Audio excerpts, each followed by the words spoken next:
الحمد لله الذي أنزل على عبده الكتاب ولم يجعل له عوجا قيما لينذر بأسا شديدا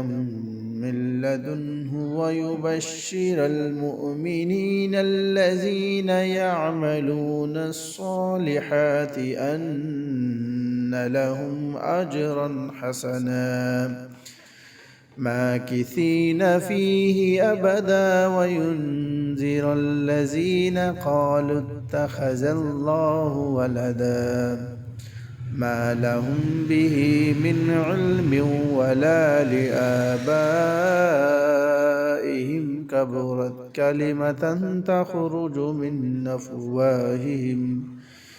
إن يقولون إلا كذبا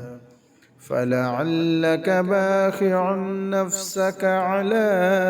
آثارهم إن لم يؤمنوا بهذا الحديث أسفا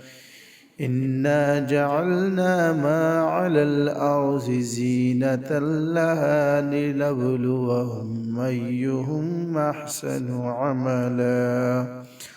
وإنا لجاعلون ما عليها صعيدا جرزا أم حسبت أن أصحاب الكهف والرقيم كانوا من آياتنا عجبا إذ أوى الفتية إلى الكهف فقالوا ربنا